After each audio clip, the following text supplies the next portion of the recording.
nalulungkot. Napakaraming tao ngayon dumadaan sa depression. Lagi ko nga nakukwento na nung kabataan ko, siguro around 25 years old hanggang mga 38 years old, dumaan ako sa matinding major depression.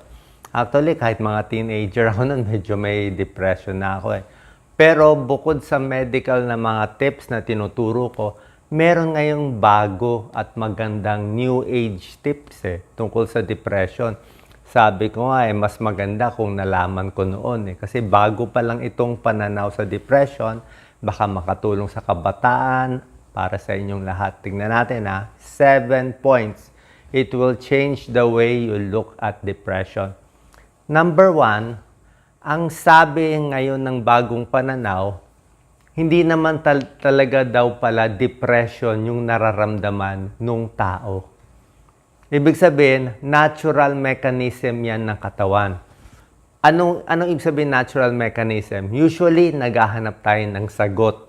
Gusto natin malaman yung meaning of life. Ano ba purpose natin sa mundo? Hindi natin mahanap yung sagot sa ibang tao. Hindi natin mahanap yung sagot sa mga libro. Kaya ang ginagawa natin, pumapasok tayo sa sarili natin. 'Di ba? Tawagan nila hindi depression, tawag yan. Parang compression Kino-compress mo sarili mo, you are looking within yourself for the answer. Hinahanap mo, nasaan ba yung sagot? 'Di ba? So, kakahanap natin, kaya bumabagal yung isip natin. Kaya nagkakaroon tayo ng mga sintomas. Kaya medyo ayaw natin mag-aral. Kaya ayaw natin magtrabaho. Kasi hinahanap natin yung identity natin. For example, ibig sabihin, natural stage yan Gusto mo malaman kung sino ka, ano purpose ng mundo. Parang yung caterpillar, di ba? Yung caterpillar, after a time, magiging pupa yan, di ba? Tapos pupa, magiging butterfly siya So, ibig sabihin, meron kang naghahanap ka lang. Okay? Kaya pag dumaan ka sa ganitong quote-unquote depression, wag mo tawaging depression. Baka hinahanap mo lang sarili mo, love yourself, don't judge yourself, tuloy-tuloy mo lang. So, natural mechanism siya. Hindi siya abnormal na malungkot at mag-isip kasi pag hindi mo nahanap sarili mo, malungkot ka talaga. Number 2 out of 7 na bagong pananaw, ang problema nag-uumpisa pag ikaw nagsabi sa sarili mo na, ay depressed na ako, ay malungkot na ako. Or pag ibang tao nagsabi sa'yo, ay mukha kang depressed ngayon Pag sila nag-label sa'yo, palagay natin, huminto ka sa school. Diba? Hindi ka, meron kang gustong gawin o nagbago ka ng course, sasabihin ng mga classmates mo, anong nangyari sa'yo? Depressed ka ba? Ayaw mo lumabas ng bahay, gusto mo muna magkulong, mag-isip, sasabihin sa'yo, ay, depressed na yan. O nagpa-check up ka sa doktor, sinabi ng doktor, nalulungkot, may withdrawal to, depressed to, bibigyan ko ng gamot. Nasabi ko sa inyo, ang doktor, hindi yan Diyos, maraming doktor nagkakamali. Usually, dito sa mga spiritual na bagay, hindi linya ng doktor Tsaka paiba-iba opinion ng doktor. So, may possibility, ikaw kasi nagsasabi sarili mo, ba't ganito naramdaman ko? Ba't yung mga classmate ko nag-graduate na? Ako nandito pa rin sa college, first year, second year. Baka may diferensya ako. Baka abnormal ako. Ikaw nagle-label sa sarili mo na mali ka. Diba? So, kaka-label mo na depressed ako, nagiging depressed ka tuloy. Number 3, kung ano man ang pinag-iisipan mo, nagbabago ka sa sarili mo, pananaw mo sa tao, let's say, wala ka ng gana sa social media, wala kang gana kumausap sa tao, wala ka nakikitang purpose sa trabaho mo o sa buhay mo o kahit yung pamilya mo, parang hindi mo na sila ma-relate, baka nagbabago ka lang. Pwede mo gawing positive. Normal yan Normal yan tanungin sa sarili, ano ba gagawin ko dito? Diba? Lahat ng tao may kanya-kanyang tamang oras. May kasabihan nga na follow the beat of your own drum. Kung ano yung tunog ng sarili mong puso, style mo yon. Like ako, nag-college ako. Alam mo gaano katagal college ko? 7 years. Believe ka. Oh, hindi ako 4 years. Oh, naglasal muna ako 1 year, nagulo lang utak ko, umulit ako sa UP Diliman, na-delay ako 2 years, nag-awol pa ako, 'di ba? Hindi ako makasalita, halos wala talaga. Pero basa ako ng basa, isip ako ng isip kung paano makakatulong sa tao, parang ayoko na mag-aral. Pero mabuti, after 7 years, naayos din. Nakagraduate ako. Kaya late na late ako. Yung mga classmate ko, 20 years old, graduate na. Ako, 25 bago ako nag-graduate ng college. So, late na late. Nag-doktor ako, 30 na. Natapos ako sa aral ko, 38 years old na. So, very, very late na ako. Ako magle-label na, baka abnormal ako, late ako nakatapos eh. Sasabihin ng classmate ko, ako bata pa ako. 6 years younger ako sa'yo. Pero pantay status natin. So, wag mo isipin na mali. Hindi naman tayo nag-uunahan. Hindi naman tayo nagpapasikatan, paramihan. Pabataan ba? Kailangan ba bata ka? Pag natapos ka as attorney, kahit 50 years old ka matapos as attorney or doktor naman tawag sa'yo. So, wag mo i-label.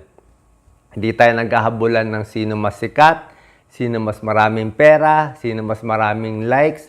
Walang inggit-inggit, kanya-kanyang panahon, kanya-kanyang style eh. May tao mabagal, may tao mabilis, may kanya-kanyang paraan. Number 4, pag nafe-feel mo na lulungkot ka, isipin mo na powerful ka. Kala mo lang mahina ka, pero lagi nagsasabi, ang mga tao very powerful, kahit nasa Bible yan, di ba? The kingdom of heaven is within you. Nasa sayo yung pinaka-power. Kaya natin bantayan yung negative thoughts. Okay? So, dumaan ng negative thoughts sa utak natin. Anong mga negative? Ibig sabihin, mahina ka kasi, bagsak ka na naman sa school, napagalitan ka, kulelat ka lagi, o ba't yung iba, sikat, maraming likes, maraming pera, ikaw wala pa rin, di ba? So, ikaw lang naman nagsasabi nitong mga negative na pumapasok sa utak mo. Pero, itong negative na pumapasok, may purpose naman yun eh.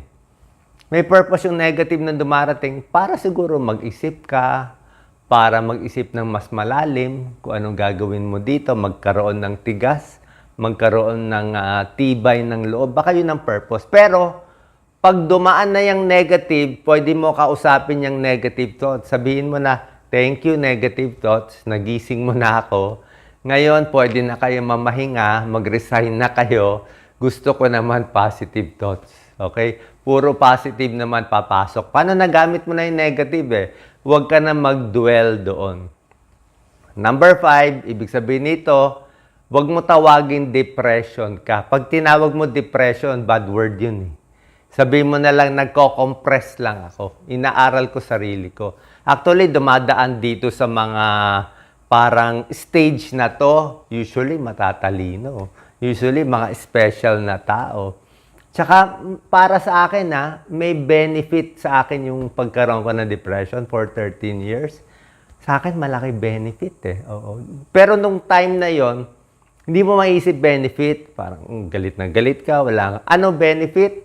Ang benefit ko, sobra ako tigas. Sobra ako, wala akong paki. Sobra ako tigas. Pag gusto ko. Kasi unang-una, na-delay na ako ng 3 years eh. Di ba? 3 years na ako delay sa college. So pagdating ko sa medical school, kahit residency, kahit pagalitan ako, pahirapan ako, kahit every other day ako, kahit anong pahirap gawin nila, wala akong pake, titiisin ko lahat para makatapos. Hindi ako tumitigil. Kasi dumaan ka na dun sa sobrang hirap eh. Ayaw mo na eh. Actually, sobrang hirap talaga na. May time nga kwento ko lang, kwento ako. Nung si Doc Lisa, yung unang anak namin, ayaw lumabas yung baby na CPD eh. Maliit yung pelvis. Tapos sabi ng doktor, CCS. Post-duty ako. Biro mo, ooperahan siya, CCS siya. Tapos yung mga resident ko, ayaw ko paalisin sa hospital. Tiis ka dyan, hayaan mo yung asawa mo, kung mamamatay siya. Diyan ka lang, upo ka lang dyan. Tiniis ko. Sabi ko, bahala kayo kung gusto niyo. Kasi kung hindi, quit na ako eh. Kundi nag-quit na ako eh. Ngayon, ang dami nagko-quit. Hindi ako magko-quit. Magkakamatayan tayo, hindi ako magko-quit. May purpose ako. Kayo, nanggugulo lang kayo. Kaya matigas ako. Kaya wala akong pake. Monetize, demonetize. May nanonood, 100 watchers, 0 watcher. It does not matter. It does not matter. This will save lives. Sigurado ako makaligtas to ng buhay. Hindi pala nabubuksan yung mata ng mga tao. So yan, huwag kang magpa-affect sa world, huwag kang magpa-affect sa social media, basta alam mo tama sinasabi mo yun. Number 6 out of 7, very important pag dumadaan ka dito sa lungkot na quote-unquote depression, ayaw natin gamitin yung word. Number 6 is huwag mo pansinin ang bashers. Huwag mo basahin ang bashers. Huwag mo isa puso sinasabi nila. Okay, huwag ka makinig. Pag nasilip mo, huwag mo na tingnan yung comment, 'di ba? Dapat nga ang pinakamaganda, forgive them, patawarin ang bashers, mamahalin pa natin yung bashers. Sabi mo, ang hirap niyan. Pero yun lang talaga ang paraan eh. Forgive them, love them, hayaan mo sila, huwag mo papansinin. Kasi unang-una, iba yung mental, iba yung level nila eh. Diba? Like ito, tumutulong lang tayo. Kung meron pa magbabash, iba yung parang nasa ibang stage sila eh. Baka wala pa sila sa mataas na stage, nandun pa sila sa away-away stage. Hayaan natin sila.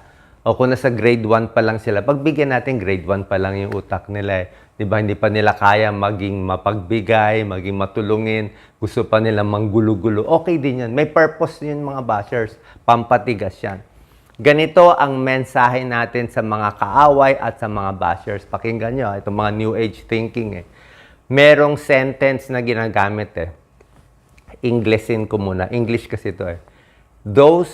They who dwell in fear and darkness, itong mga masasamang tao, they who dwell in fear and darkness, flow to them your unconditional love. Bigay mo yung pagmamahal mo dun sa mga masasamang tao so that they may awaken and be of service to others. They who dwell in fear and darkness, flow to them your unconditional love, so they may awaken and be of service to others, to of mankind, in their own unique and special way. Sabihin, ito mga kaaway mo, nanggugulo, nagbabash sa'yo, nandun sila sa kadiliman at takot. Takot sila na mas gumaling ka, mauna ka, kaya babanatan ka nila. Bigyan mo ng tunay na pagmamahal. Kasi yung mga bashers na yan, pag pinakita mo ng wala kang angas, wala kang galit, hindi mo rin sila aasarin, pag binigyan mo unconditional love, magigising sila one day. At pag nagising sila, makikita nila, may purpose din pala sila. May purpose din pala sila. Yun ang pinakatulong natin sa kanila. Okay? Ano tulong nila sa atin? Siguro pampatigas. Para maging mas matigas. Kasi kung kanino naman. Ang mahalaga, like itong message ko, kung may sa 10 makikinig, kung siyam magsasabi, wala yan, sira ulo yan, walang meaning, okay lang. Yung isa naman natuto, yung isa naman nakinig eh. Yung isa naligtas yung buhay. So yung mensahe, hindi para sa lahat ng tao. Baka para lang dun sa isa na babagay to sa kanya. So itong message for them. Yung 9 na hindi nakagusto, na nagagalit, okay lang. Hindi naman para sa inyo eh. Diba? So yan ang number 6. Huwag mo pakinggan yung bashers. Huwag mo pakinggan. Masarap ang feeling. Ngayon wala akong kaaway ni isa. Ni isa, kita mo. Kahit anong pasok pa ako sa politics, pumasok ako lahat. Wala, ni isa. Ni isa. Ni meron ba isa sinagot ko? Wala. Kasi okay lang sa akin eh. Thank you. Number 7, ang trabaho lang natin, your job is to follow your excitement and your passion. Saan ka excited, ituro. Ito excited ako kasi bagong-bago tong solusyon sa lungkot at depression. 'Di ba? Kahit saan to pumunta, kahit ano yung outcome nito, tingin ko makakatulong to. Kung ano passion mo, gusto mo kumanta, sintonado ka, okay yan. Gusto mo magsulat, kahit mali-mali, okay lang. Gusto mo mag-vlog, gusto mo tumulong, marami tayong mga charity vloggers, okay yan, tuloy nyo lang. Kung yan ang nagpapa-inspire, nakakatulong, kailangan ilabas mo kung ano ka.